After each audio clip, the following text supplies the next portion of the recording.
Yeah, I mean, I think when you run small, fragile, precarious institutions, you have an infinite sense of responsibility to them. So even though my post is finished, I am really still grappling with how to separate from this Yeah. sense of, and what is my responsibility? And of course, you know, all the conditions and sources for funding and things have changed so much in the last weeks that I don't even know if my knowledge as a director is still up to date, you know, from only a few weeks ago.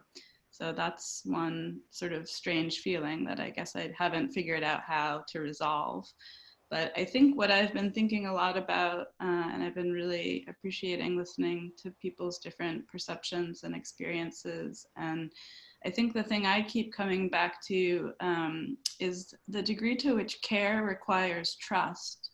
And I'm thinking a lot about this as a moment where we can kind of see starkly what collectivity can look like, what our connections are to each other across forms of difference. But the question, I guess, for me is how to keep seeing those things clearly. What will it mean to continue to see in that way? Is I don't want to feel like that is something that I lose from this moment. I want to think about how is that something that I hang on to and think about how to formalize into my work and into institution building, and how to also formalize that on a larger societal level into a kind of social contract.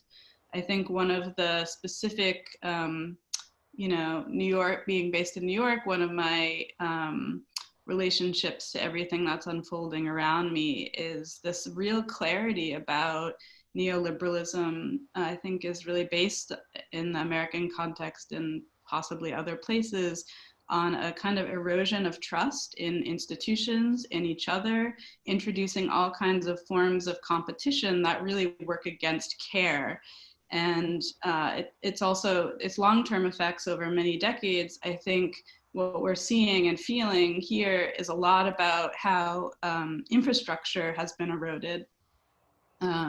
So we've lost all of these kind of forms of care and support that, I don't know, societies and institutions are supposed to provide, but those are just kind of totally seen now for their emptiness and for their lack.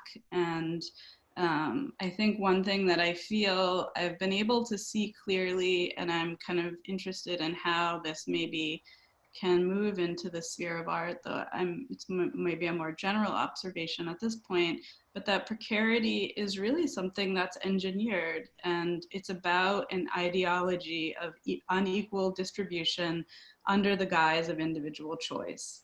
And I feel like so I can see that so much more clearly, even though I've known that, even though so many conversations and projects have tried to address that, I'm really confronting that with like a razor sharp sense of what that is. And so I think my question is how to return to a sense of a more holistic view. You know, I think things like our artistic communities are so good at, and maybe Americans are also fond of this sort of like do it yourself mutual aid, like we can make our own community, we can fix this.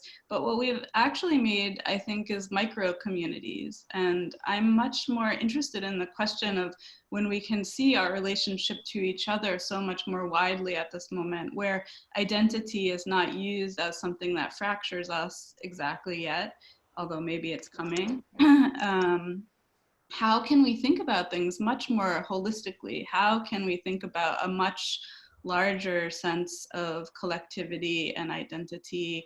And then how can that influence the way that we think about our work, what we make, what we share with an audience, what an audience is, and what institutions are and what they can do? I think those are the things most on my mind right now. I think that connects very nicely to Jelili, who talks so well about taking care of the people that are part of his performance, which is not only the participants, but also the audience, you know? And I think that's maybe a step in the way of a more holistic view. Um, I would just like to open it up to the people in the panel to ask each other a few questions, because I think I at least have talked enough. We still have 10, 15 minutes. What I liked from Thuthuka was already that you kind of ran or saw some similarities and talked about that. Maybe have more questions, maybe Lara, maybe Naine. Go ahead. We open the mic for all the panelists. I'm Laurel. It is Laurel, right? I just have a question in terms of, there's something interesting that you bring up, and a lot of it is built around language building, and how that can sort of potentially shift perspective. When you speak about sort of like coming toward or returning to a holistic view, I'm interested to know what it, in the simplest ways, in terms of synonyms that could sort of like reflect on this holistic view that describes this view, right? But thinking at the same time about homogeneous language and globalization using sort of like singular terms to describe a way forward, and how that has inadvertently affected the way that we sort of like function now, and in a way has constructed sort of like even firmer borders. And I'd be interested to hear, as an American, but also sort of like separating yourself from that if possible.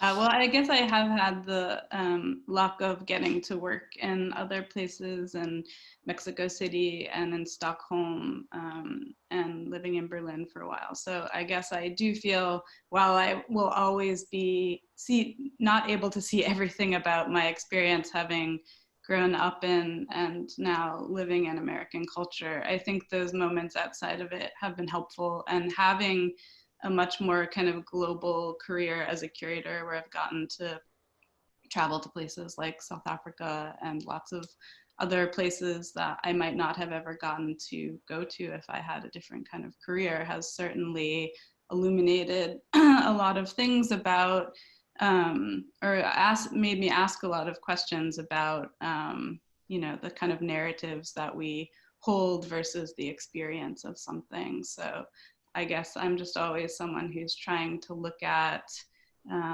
questions, I guess in a funny way, I grew up in a working class context in America, and I landed in a field which is extremely hostile to class difference. And so I think a lot, I guess, about identity and experience through that lens. Maybe that's helpful to kind of add to the conversation, or to answer your question. But I think there's something interesting in what you're saying, but I really want to make sure I'm getting to the heart of what you're asking. I think I'm still trying to unpack your question here. I think something about like the flattening effects of globalization and like the illusory feeling of like closeness and connectedness that actually maybe more kind of solidifies forms of difference. Is that sort of, was that part of what you're talking about? Am I paraphrasing that in a way that makes sense?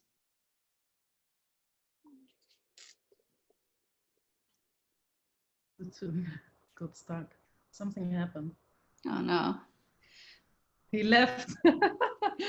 He disappeared from the conversation. How I understood it was, if there are synonyms or different words for holistic, and how we could find maybe more specific terminology for this moment, or how you would re-envision it.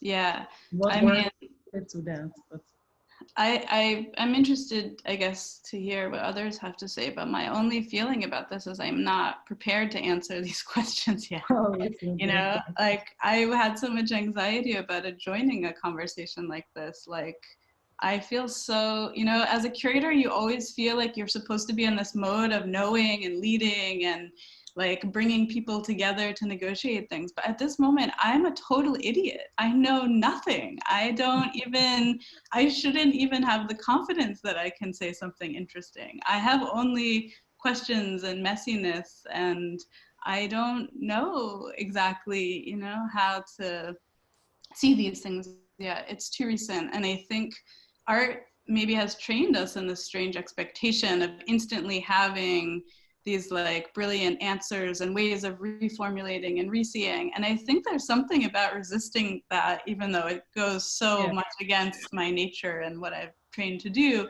that has been really interesting. I really think having time to not see things in that like ultra problem solving, naming way, but actually to just experience the strangeness of a moment. But to try to answer the question slightly more directly as best as I can, I think when I'm talking about holisticness, I think I'm talking about forms of collectivity that are maybe more sincere than the ones that I often feel like I encounter in the art world. I think in American culture, identity is often used as a kind of weapon to force us to not really negotiate difference on deeper levels or think about class structures. Sometimes, you know, of course, identity is important to everyone's experience. And of course, people have had very different experiences of their identities in an American context. So it's a very difficult thing to parse, and I feel it a lot in teaching this question of how the notion of identity has really like shifted for younger generations.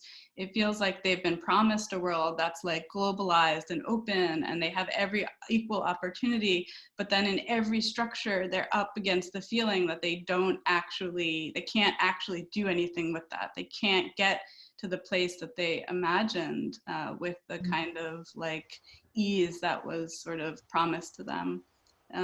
So I don't know, I wonder if just having this form of a hugely collective experience, like what that will do to our subjectivities, because I can't really remember a time in my lifetime that really parallels this on that level, where I feel like I'm experiencing something, you know, and as this conversation also points to, that people everywhere are experiencing, you know, of course it has its own specificity and locality, but just that feeling that something is happening that I have in common with most people is really different than how I've been taught to think and feel in my society. And so I think when I'm talking about holistic things, I'm thinking about that sense of collectivity and maybe how infrastructure can take into account things that try to accommodate, I don't know how to say it exactly, but like a larger view, instead of just trying to kind of problem solve something as it's happening. Like, I don't think here we're able to really, inside institutions, parse like, you know, this question of like, how can you sustain yourself even a year into the future? You're always solving these questions in real time, and you're never really able to kind of get to an answer of like, what would stability look like? What would collectivity look like? I guess those are the things I'm trying to think about, but I hope that answered in some way. Yeah, I think you gave enough answers in it. Okay. Thank you so much. I think we have time for one more reflection before we kind of have to close it off. Lara, Geir, Naine.